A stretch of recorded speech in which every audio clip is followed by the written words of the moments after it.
The sun poured through the window, but I couldn't shake the weight of my nightmares. It was still there, the bull, perched beneath that oak tree, as if it had been waiting for me. I tried to ignore it, but my gaze drifted outside time and again.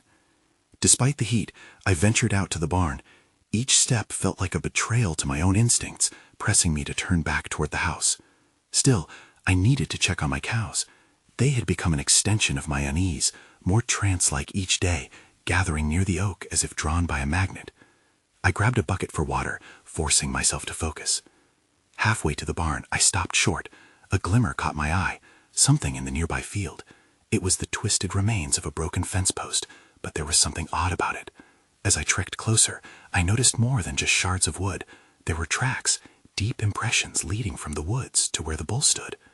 I knelt down, examining the ground. They were unlike anything I'd seen before. Massive, almost claw-like. A shiver pricked my spine. My mind raced, filled with questions and confusion. Were those tracks the bull's? Had it even been there last night? The air hung thick as I pushed myself back to my feet. I moved toward the oak tree, the bull still watching, its deep-set eyes unblinking. This time I took a different approach. I wanted answers. "Are you—" I hesitated, the words crawling out of my mouth. "Are you here for a reason? To help me?" I waited, heart pounding. It felt like an eternity, but the bull simply stared. Something shifted that day. The whispers became louder, echoing my fears back at me. I rushed back home, desperate to drown them out over breakfast. My phone buzzed. It was my brother. He rarely reached out these days. "Hey, Jess, I've been thinking about coming back. Maybe help you on the farm. Things sound rough." I wanted to tell him that I didn't need him, that I could handle it, but the truth was I wasn't sure anymore. Something was brewing between the earth and sky, and it wouldn't let me escape. "Yeah, I'd appreciate that," I said, my voice shaky. He mentioned he'd arrive in a few days, but when I hung up, a surge of dread washed over me. Days seemed to stretch on, and as night fell, I could hear the whispers in my dreams. They were more frantic, warning me of something. I decided to take one last walk before bed. The moon hung low, illuminating my path. As I neared the oak, the bull was still there, but now my cows surrounded it. They moved in unison, captivated. That's when I saw it, a flash of light, flickering from within the tree's shadow. My heart raced. Was something hidden there? Light, or was it something worse? I stepped forward, heart racing. "What is it?" I murmured to myself, but I already realized, whatever it was, I had to find out. As I approached the oak tree, a chill crept over me. The flickering light danced through the darkness, casting strange shadows around the trunk. My legs felt heavy, but I pressed on. Each step was filled with both dread and the need for answers. The cows shifted nervously, their eyes wide with an unsettling mix of fear and curiosity. I reached for one, hoping to find some reassurance in its presence. "What's going on?" I whispered to the nearest cow, but it only turned away, fixating on the glowing light. When I got closer, the light pulsed, more intense now. It felt alive, not just a reflection or a trick of the moonlight. My heart raced as I dropped to my knees, the cool grass tickling my skin. With trembling fingers, I brushed aside some loose leaves at the base of the tree. The flickering seemed to emanate from a small, jagged hole embedded in the bark. Peering inside, I gasped. There were objects, twisted bits of metal, shards of glass, and dried, crumbling remnants of what almost looked like paper. I leaned in, squinting to see better, when I heard it, a low grumble. The bull was suddenly closer, almost looming over me. My breath hitched in my throat. I wanted to run, but my body wouldn't respond. Panic washed over me as the bull snorted, the sound vibrating in my chest. It took a single step closer, and the cows moved back, as if to create a space between us. I could feel a warmth radiating from the creature, a strange energy that both frightened and mesmerized me. "Please, just don't hurt me," I stammered, my voice barely a whisper. The bull lowered its massive head. Its eyes captured mine, their depths swirling with something profound and ancient. The light flickered again, casting an otherworldly glow. For a moment I thought I could see shapes forming in the shadows, twisting and turning like wraiths longing for freedom. Then suddenly, the light vanished. Darkness enveloped us, leaving only the dim glow of the moon to guide me. I shot back to my feet, my pulse pounding in my ears. The bull stood still, unyielding. I stumbled backward, glancing around, the cows still huddled but increasingly agitated now. I had to leave, to get back to the safety of the house, But the voice, that whispering voice, echoed in my mind. Was it warning me, urging me to stay? Just as I turned, I caught sight of the tracks I had seen earlier, those deep claw-like prints, now shifting in the scattered moonlight. Before I could process it, I heard a soft rustling from the woods. Something was coming. I froze, my heart dropping. Would I run, or could I hide? But either way, I needed to decide quickly. The rustling grew louder, punctuated by sharp snaps of breaking twigs. My instincts screamed at me to run, to flee back to the safety of my house, but my feet fell rooted to the ground. I glanced back at the bull. It hadn't moved. It seemed almost to watch me with an expectant gaze. Then, between the trees, I spotted movement. A shape emerged. My heart raced as I squinted to get a better look. It was smaller than the bull, but still large enough to send a jolt of fear through me.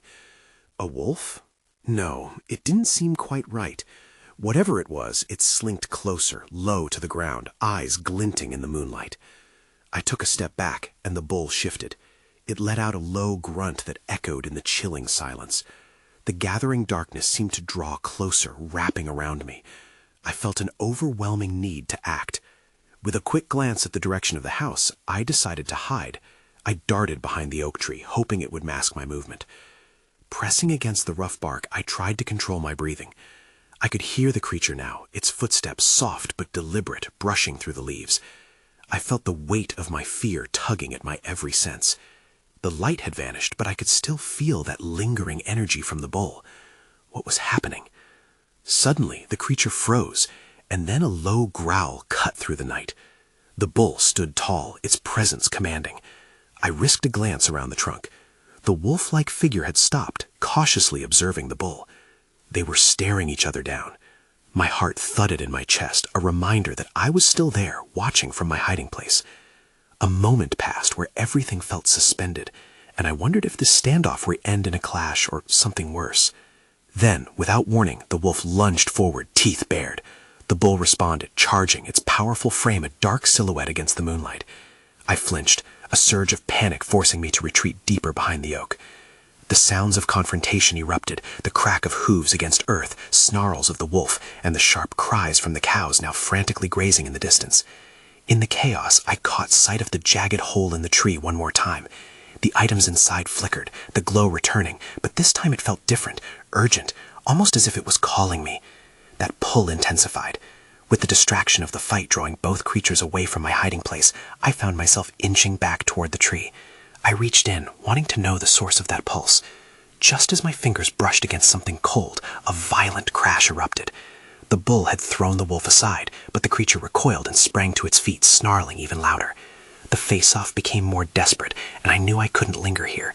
But just as I pulled my hand back, I noticed something glimmering, a silver locket tucked between the shards of glass. I snatched it up, my pulse quickening with the weight of my discovery. The fight continued nearby, but I could only focus on that locket, an answer waiting to be found. Then everything changed. A chilling noise broke through the air, and the familiar whisper called to me again, unmistakably clear. "Help us." Before I had time to fully comprehend, the world around us shuddered. An overwhelming force surged through the ground, unsettling leaves and dirt, wrapping everything in an oppressive energy. Something was coming. The ground quaked beneath my feet, sending tremors through my bones. I clutched the locket tightly, my breathing quickening as the air seemed to vibrate around me. It was as if the entire world was holding its breath, waiting for something to break the silence. The fight between the bull and the wolf had escalated, but I wasn't sure if I could even witness it anymore. I looked around, searching for anything that could be the source of the disturbance. The trees swayed as an invisible force rushed through them, casting long shadows that danced menacingly. I'd never felt so small and vulnerable. The wolf looked momentarily dazed from the bull's earlier charge, but it wasn't finished. I watched as it shook off the dust, eyes narrowing with renewed determination. The bull stomped its hoofs, snorting loudly as if challenging the creature. And then I heard it again, a voice whispering, almost like a gentle breeze at first. "Help us," it echoed in my mind. Who was asking for help? What did they need? The ground beneath me trembled once more, and dirt flew into the air, creating a ghostly haze. I raised the locket, trying to focus on it. Suddenly, the metallic surface felt warm against my palm.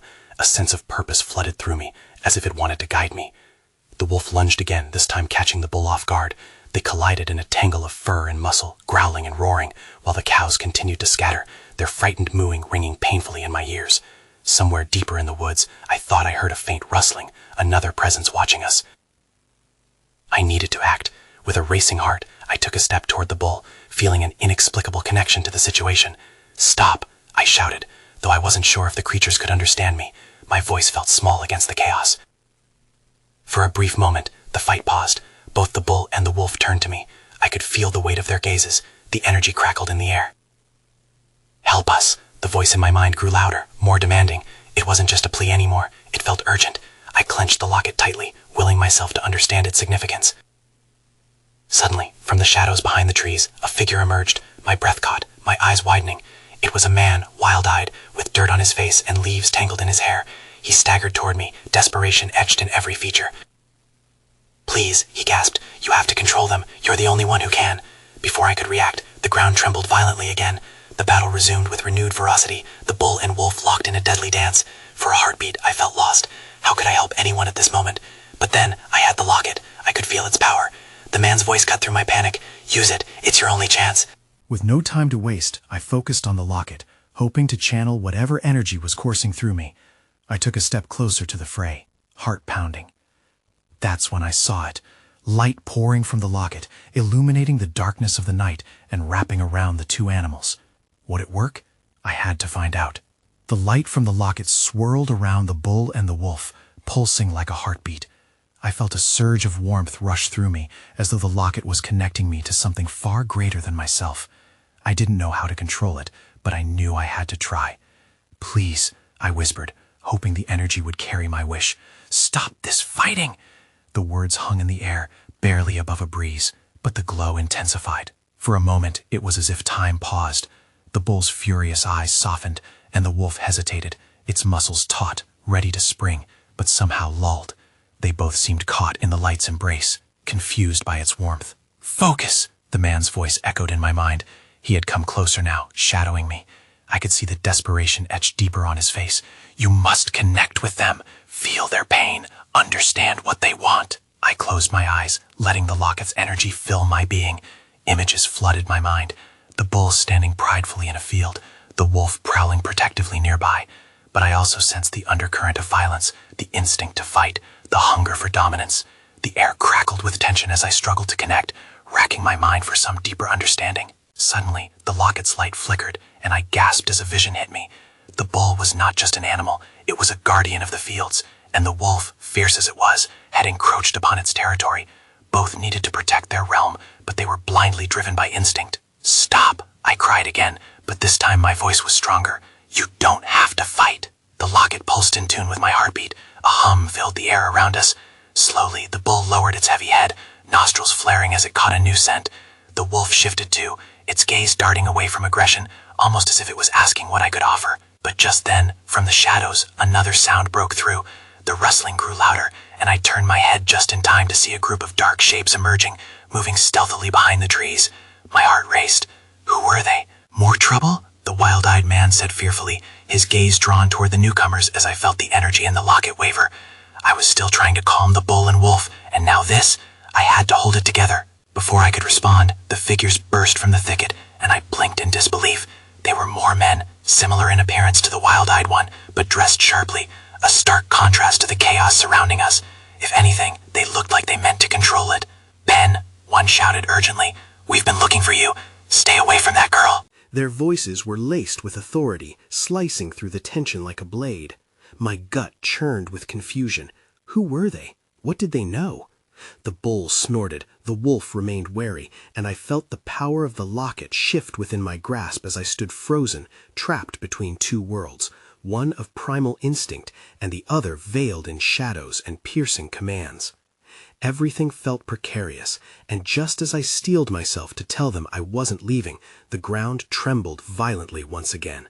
I could sense that something monumental was about to happen, and I was at the center of it all. The tension crackled in the air. I felt the energy from the locket pulse more violently, leaving me disoriented. My eyes darted between the bull and the wolf, who were still caught in a delicate balance, and the sharp-dressed men now closing in on us. "Ben!" one of them shouted again, storming forward. "Get back to us. We need to fix this." "Fix what?" I shouted back, feeling the heat rise in my chest. "You're the ones who showed up. What do you want?" The man paused, seemingly taken aback. "This isn't what it looks like," he said, eyes flicking to the bull and wolf. "We didn't think—" "Didn't think what?" I pressed, feeling my heart race again. "That I might save them or something? You're not in charge here." The sharp-dressed men exchanged glances, confusion etched on their faces.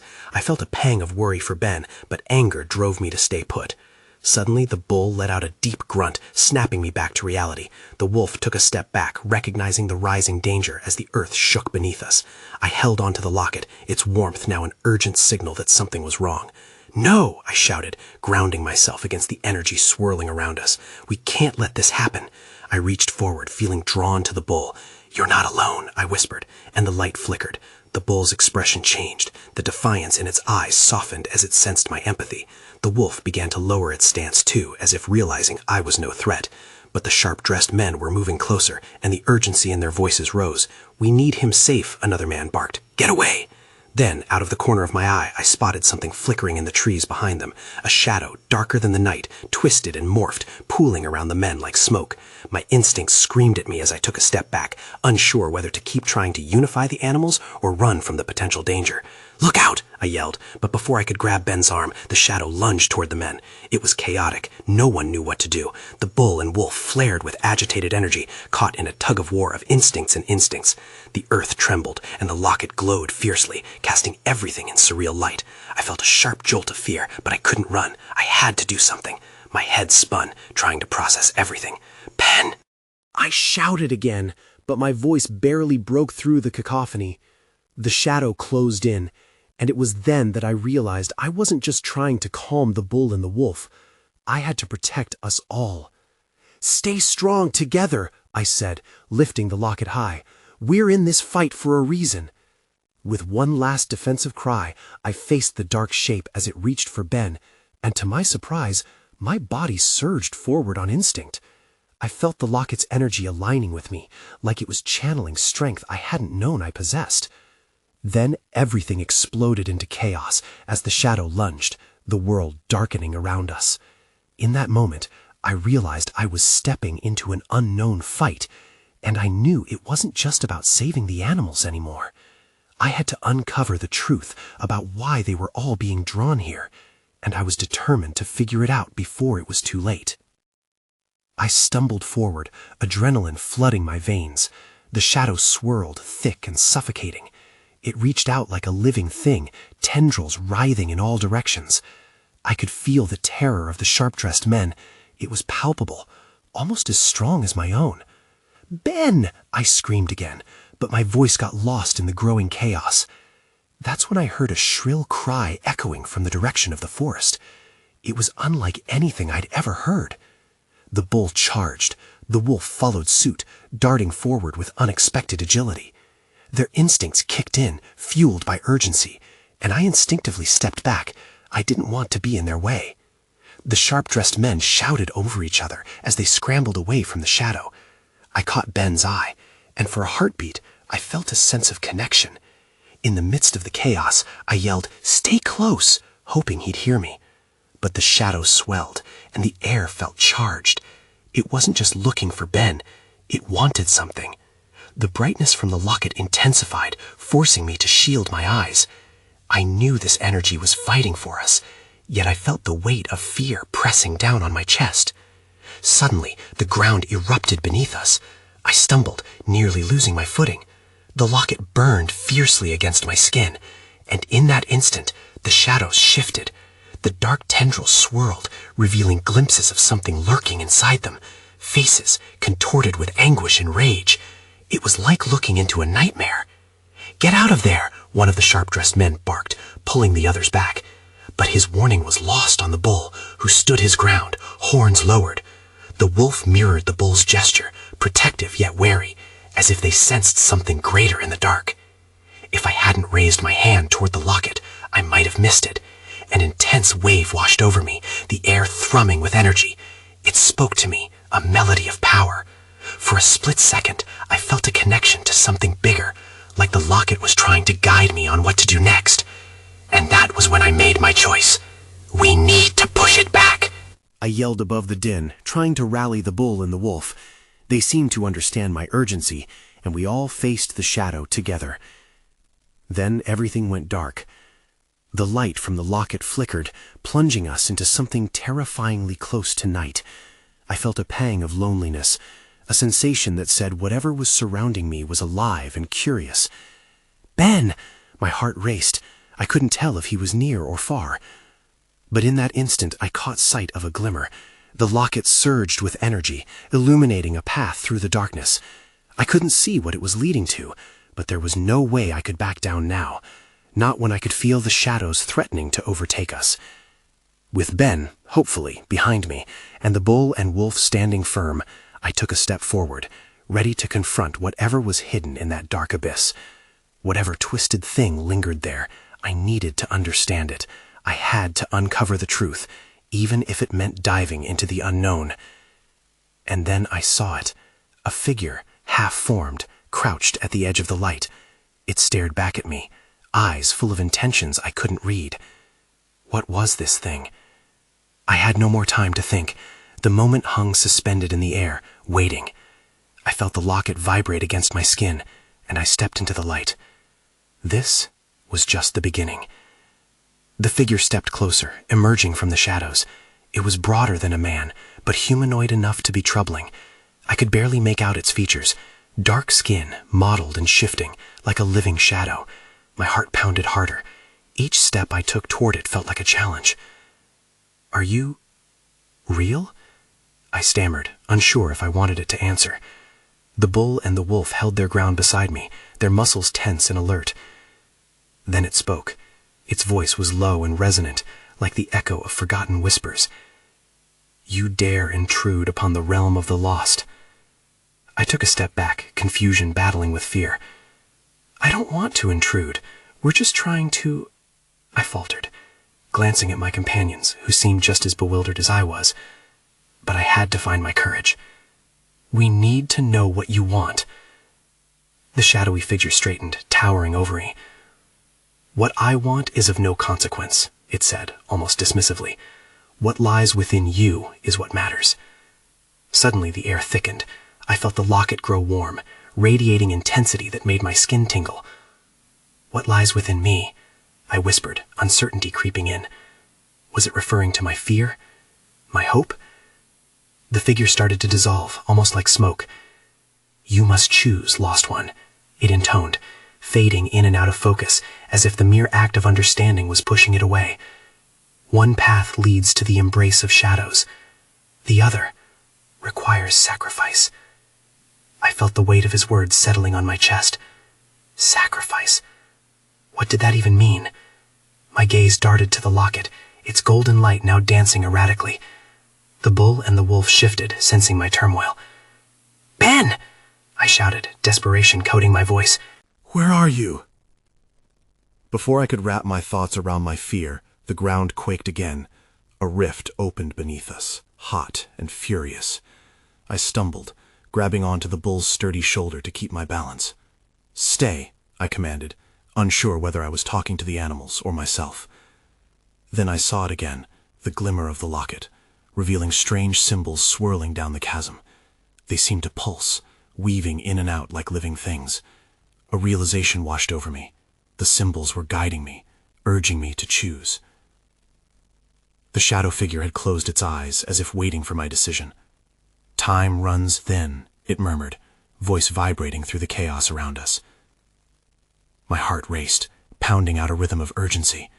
I looked to the bull and the wolf, both of them strong and steadfast. They accepted me, even in this madness. But what did sacrifice mean? I had to act before it was too late. My breath came in ragged gasps as I leaned toward the open chasm. In that instant, I understood. I had to decide what I would save, Ben or myself. It was a choice I never anticipated facing, and the implications sent shivers down my spine. Just as the rift threatened to consume us, I hesitated. The energy crackled around the locket, and a voice echoed in my mind. "Make your choice." Then everything lurched forward, and I felt myself teetering on the precipice of my fears. I had to choose. The chasm rumbled beneath me, the darkness swirling like a storm caught in a bottle. Panic surged through my veins as I looked between the bull and the wolf, both of them powerful guardians of their worlds. They were tethered to me somehow, yet this choice felt larger than any of us. "Ben," I shouted again, my heart breaking with fear. "Ben, where are you?" I couldn't abandon him. Despite the weight of sacrifice hanging over me, I couldn't abandon family, not after everything.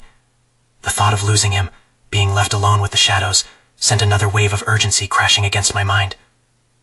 But then I looked at the bull and the wolf. The connection I felt with them was undeniable. They weren't just animals caught in this conflict. They were part of the land itself, protectors of the stories woven into its very soil. "Time runs thin," the shadow figure reminded me, its voice echoing with an authority that made my pulse quicken. I realized I could justify any decision, but I wasn't just facing their wrath or the mystery of this place. I was confronting my own fears, my own purpose. Making a choice meant weighing one life against another, and it terrified me. I took a deep breath, the air thick with electricity as I felt the weight of the locket in my palm. "Stay strong together," I cried out again, channeling my energy into the shining gold. "We can break these binds." The locket pulsed with renewed vigor, its warmth spreading through my fingers. The symbol's glow beneath the chasm seemed to resonate with my declaration, swirling faster, inviting me to make a decision. With every heartbeat, I felt the urgency intensify. I swallowed hard, knowing that this moment might seal fates I couldn't foresee. I choose to save, but the words hung in the air, overshadowed by doubt. Suddenly, the earth quaked beneath me, rattling the very foundation of my resolve. I felt a surge of energy from the locket, overwhelming and powerful. In that moment, clarity washed over me. It wasn't about saving one over the other. I wasn't just fighting for Ben or for my own sense of belonging. It was about standing firm in the face of fear and chaos and embracing the bond we shared. "I choose all of us," I shouted, my voice echoing through the night, bright with newfound determination. As the words left my lips, the chasm surged with light. The angry shadows recoiled, not just retreating, but disintegrating before my eyes as the energy from the locket expanded, enveloping the bull, the wolf, and my brother. In a heartbeat, the landscape changed. The swirling darkness lifted, revealing not just safety, but clarity. The wild-eyed man, Ben, and the sharp-dressed men stood behind me, their faces pale with disbelief. "Stay!" the wild-eyed man barked, but I was already in the midst of the light. The bull snorted, golden energy crackling around it, and the wolf sat regally by its side, both of them glowing with a fierce tenacity. "You will not harm them," I commanded the figure, feeling confident, the energy thrumming through my fingers. The light engulfed everything, illuminating the truth behind the noise. "Help us!" it echoed again, but the shadows no longer thrummed with power. They dissipated with my cry. And with that, I realized the whispers I had heard weren't just remnants of the past. They were echoes of those lost in their own despair, pleading for release and understanding. The noise faded, and suddenly the earth felt solid again. The forest stood still, the stars overhead shining down like guardians, witnessing the resolution. I turned to Ben, staring at his bewildered face, then to the bull and wolf, awe radiating in their eyes. In that moment, I knew I was forever changed.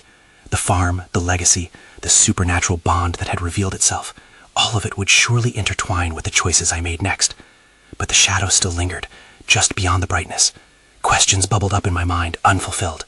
What was the nature of the locket? How had we come together in this moment? And what would happen next?